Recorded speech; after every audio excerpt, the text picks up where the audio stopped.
Mike Pence.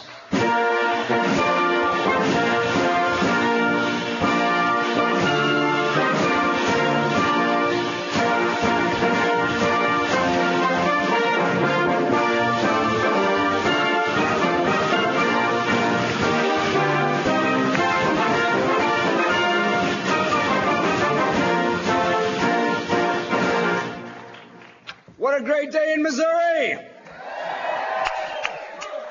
Folks, I am proud and honored to stand here with my friend and our Vice President of the United States of America, Mike Pence.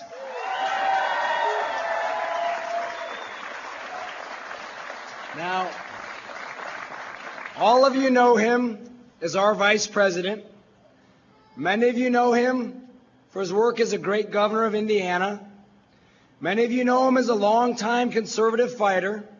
You know him as a Christian and a man of faith. But I also know him as the proud father of a United States Marine.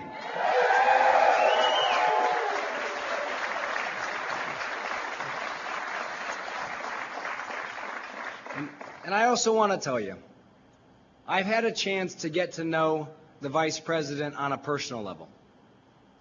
And you will not find a more gracious, a more kind, a more compassionate, broad-shouldered leader than we have in Vice President Mike Pence.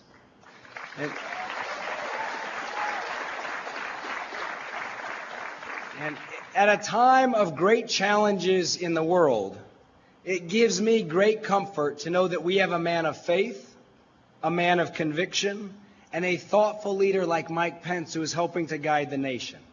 And I know that he is in Washington fighting for the same things that we're fighting for: more jobs and higher pay for the people of Missouri and for our country.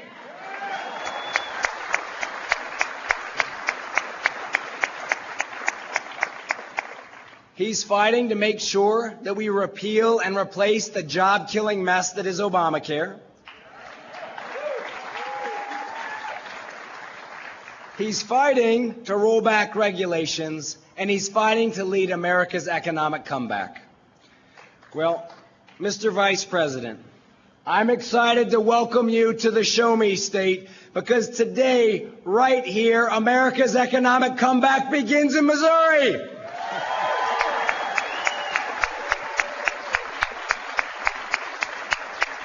Ladies and gentlemen, please help me to welcome a man of faith, our fighter, and our Vice President of the United States of America, Mike Pence.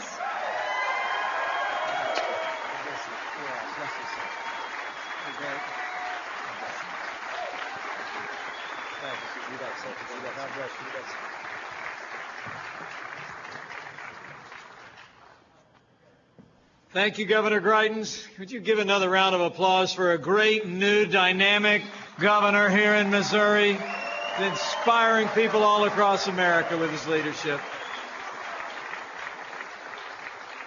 Thank you for that kind introduction, Governor Greitens, and congratulations on your election last year. You're already off to the races, and President Trump and I thank you for your great leadership for the people of Missouri.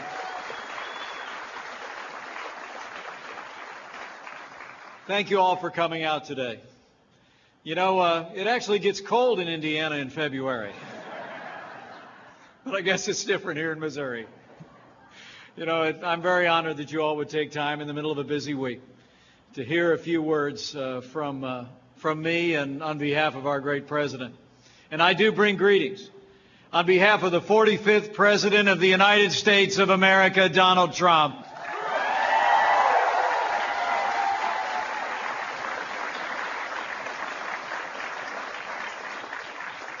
And on his behalf, I'm here, and on his behalf, I'm also grateful to see in the audience a number of distinguished leaders.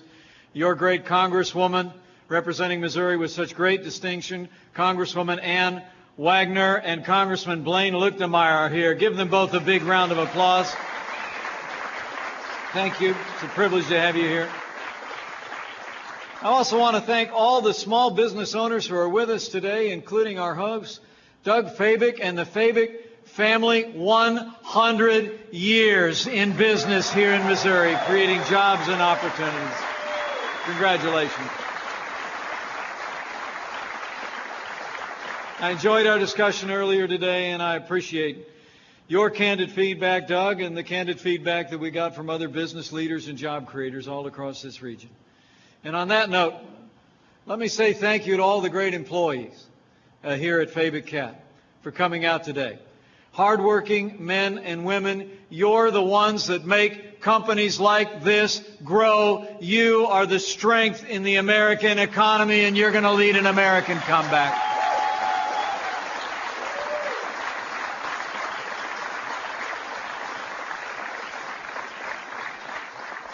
As President Trump has said so many times, it was too long that we had forgotten men and women in this country. Well, the forgotten men and women, the men and women who carry this economy on their shoulders every day, are forgotten no more. And on behalf of President Trump, I thank all the hard-working men and women of Fabick Cat who are here today. Thanks for doing a great job for this country and this community.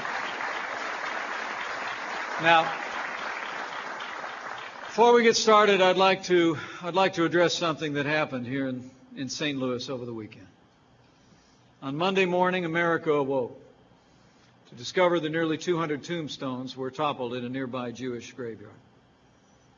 Speaking just yesterday, President Trump called this a horrible and painful act, and so it was.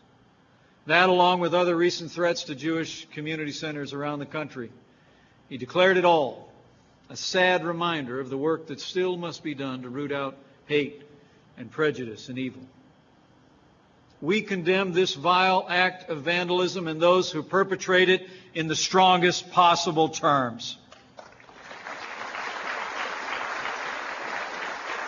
And let me say it's been inspiring to people all across this country to see the way the people of Missouri have rallied around the Jewish community with compassion and support. You have inspired this nation with your kindness and your care.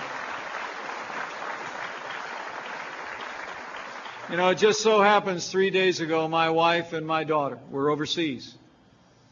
And we saw firsthand what happens when hatred runs rampant in a society. We were near Munich, Germany, where we visited the very first Nazi concentration camp ever to be constructed, a place called Dachau.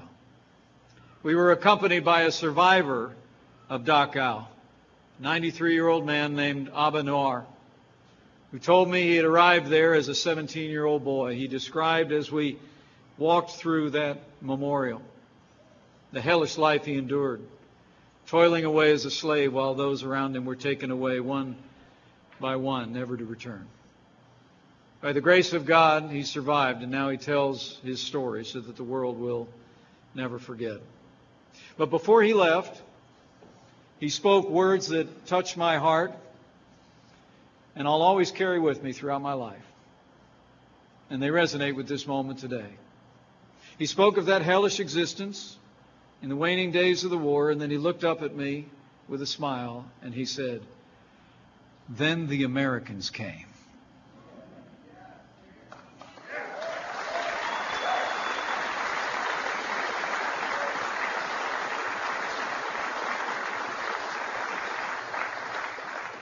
He spoke of the kindness of those American soldiers who liberated that camp.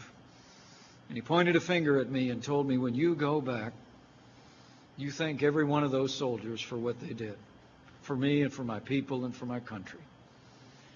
Would you join me in a round of applause for every man and woman here who's worn the uniform of the United States of America? We are proud of you, and we are grateful for you.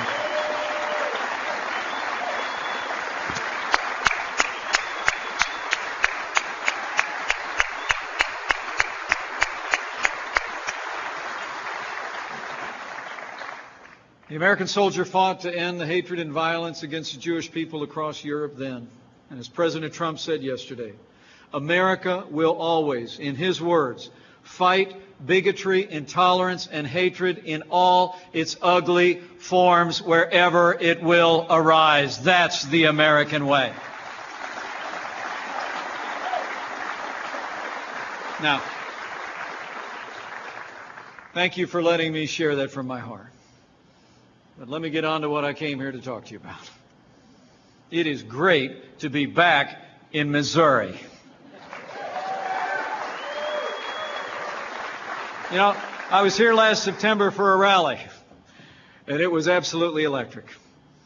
2 months later, the Show Me State showed America what it was made of when you helped make Donald Trump the 45th President of the United States of America. Thank you, Missouri.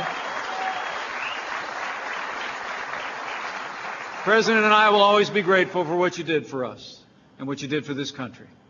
America's small businesses were actually some of our biggest supporters.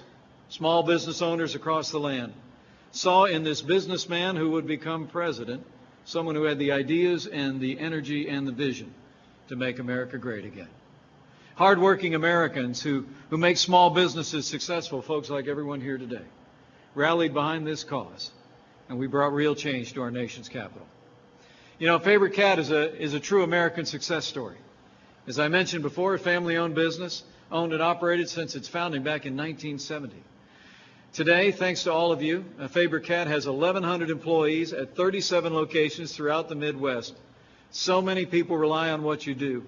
And frankly, Doug, what you and the family has done here for 100 years has made Missouri great, and it's going to be a part of making America great again. And I want to tell you, to all the small business owners who are here today, just know that President Trump is your biggest fan.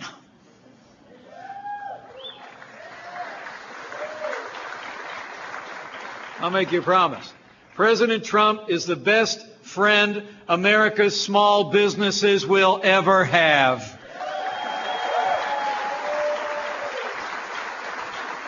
He asked me to be here today to tell you how much he appreciates what you do for the country. Make no mistake about it. America finally has a president who's going to support and fight for you every single day. You know, both of us know that small businesses are the engine of our economy. They're the beating heart that creates jobs and prosperity and growth. You know, I grew up in a small business and in a small town, a family-owned business in Columbus, Indiana. I went to work at one of my dad's gas stations when I was only 14 years of age. I was a gas station attendant. For those of you under 30, just imagine.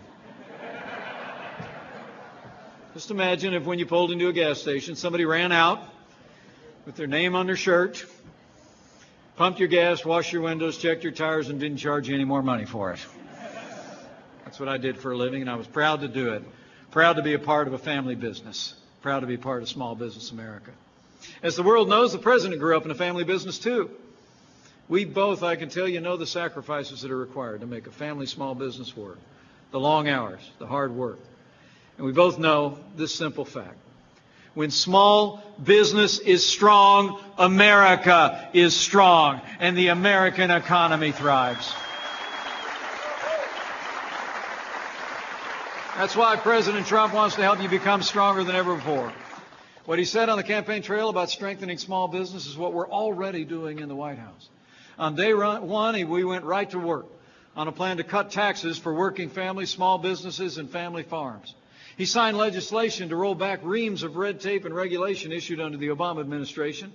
He instructed every agency and department in Washington, D.C. also to identify 2 regulations to get rid of before they issue another ream of red tape. We're rolling back taxes and we're rolling back red tape already in Washington, D.C. Thanks to you.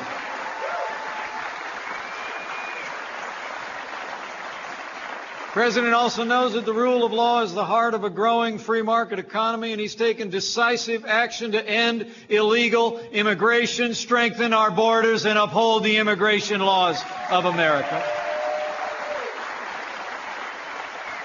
And I'm glad to say businesses are already reacting to President Trump's Buy American, Hire American vision with optimism, investment, and a belief in our country again. Have you noticed it? I mean, from GM to U.S. Steel to IBM to so many other companies, they're already announcing their intention to keep jobs here, to create new ones, tens of thousands of them. As Ford Motor Company's chief executive put it, even before the president took his oath of office, their investments are a, quote, vote of confidence in the agenda of President Donald Trump.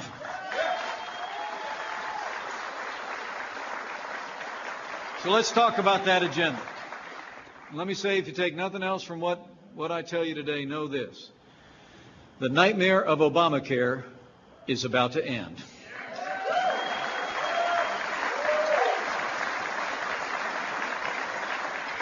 Despite the best efforts of liberal activists at many town halls around the country, the American people know the truth. Obamacare has failed, and Obamacare must go.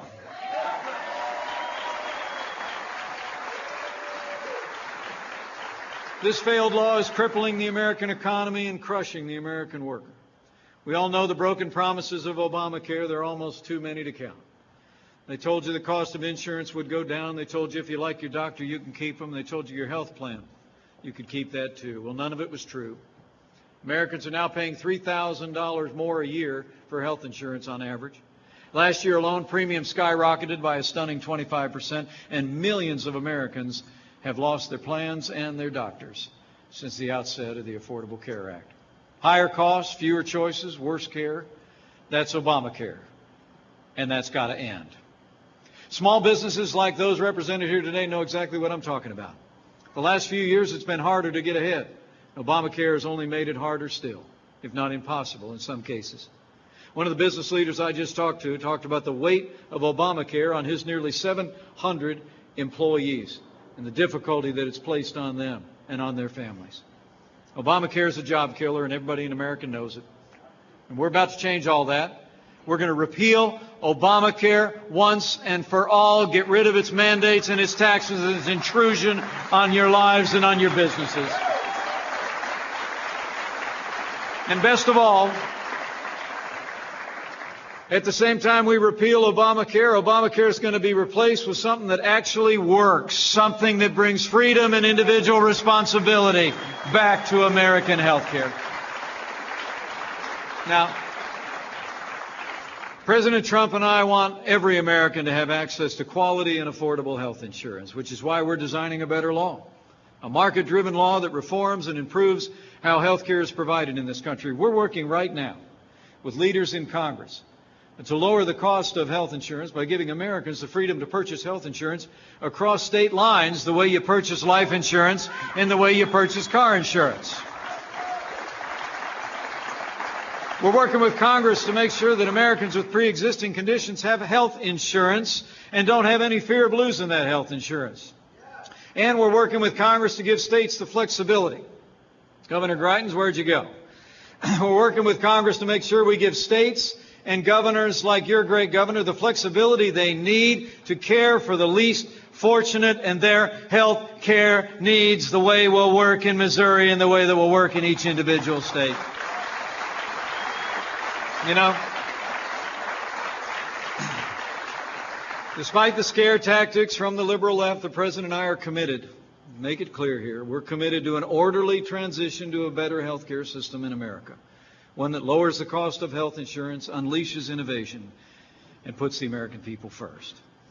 I mean, all of those concepts, innovation, putting people first, those are all the same principles that got Fabick cat to 100 years. And it's what actually works in American business, and we truly do believe those free market principles, individual responsibility and consumer choice can make the best health care system in America married to the best health insurance system in America as well. If they can work for America's business, they'll work in American health care. But our agenda doesn't just stop there. I'll guarantee there isn't anyone here who can make sense of America's tax code, including me. There's an old joke that says the tax code's about 10 times the size of the Bible, but with none of the good news.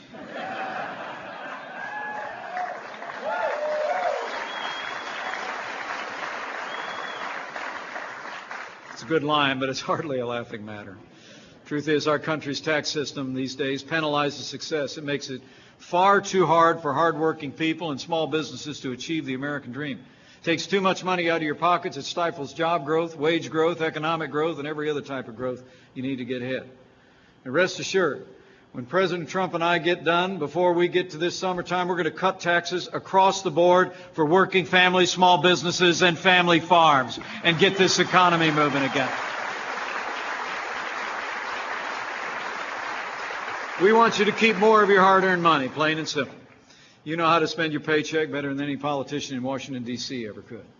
By the same token, you also know how to run your businesses and your own lives better than any bureaucrat. That's why, as I mentioned before, we're going to keep on working together, and President Trump and I are going to keep rolling back senseless regulations that are strangling businesses and stifling our country's potential. Everyone here knows a tremendous burden of red tape and regulation. Complying with these monstrous costs time and money to businesses. It would be better spent hiring more good people and growing businesses and improving worker benefits. Our administration is working with Congress to repeal these job-killing big government regulations issued in the last administration in particular. We're going to rein in unelected bureaucrats so they can't cripple the economy from the comfort of their taxpayer-funded desks in Washington, D.C.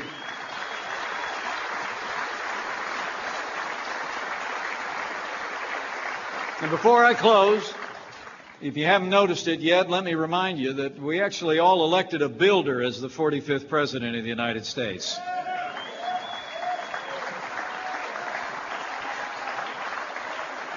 And under President Donald Trump, we're going to rebuild America.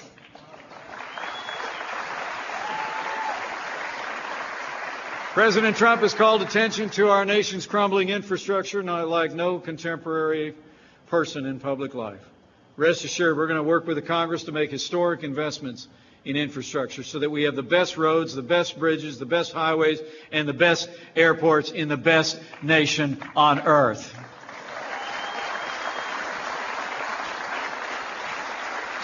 Every dollar we invest in infrastructure is a dollar we invest in America's future and in our prosperity. And when we do that, let's be clear, we're going to rebuild America, and we're going to hire American, and we're going to buy American when we rebuild this country. We're going to rebuild America with American workers and American tools.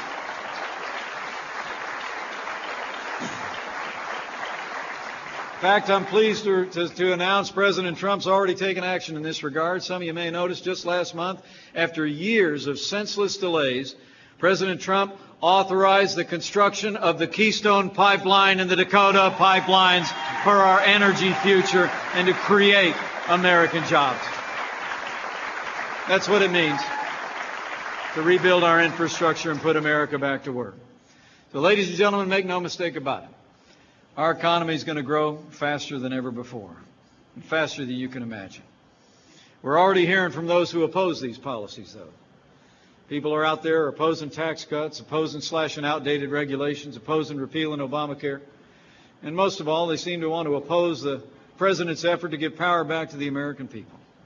We're hearing from these people every day, and the national media is more than willing to give them a platform each and every day. So all I ask of all of you here in Missouri is let America hear from you.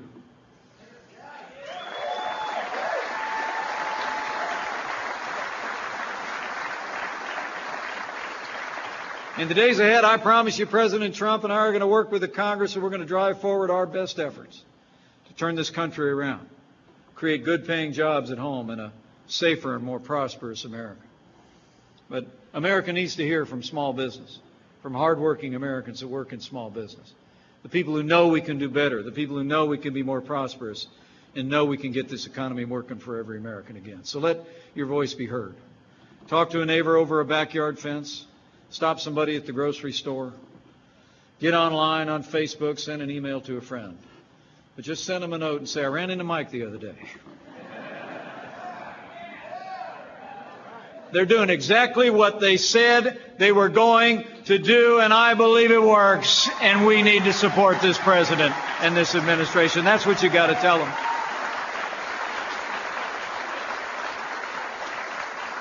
So thanks for coming out on this sunny day in February. As my friend and our president likes to say, with boundless faith in the American people and faith in God, who has ever watched over this land.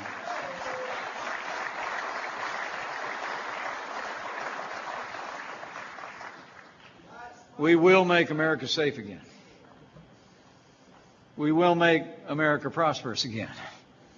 And with your help, and with God's help, and with this great new president, we will make America great again. Let's go get it done. Thank you. God bless you, Missouri.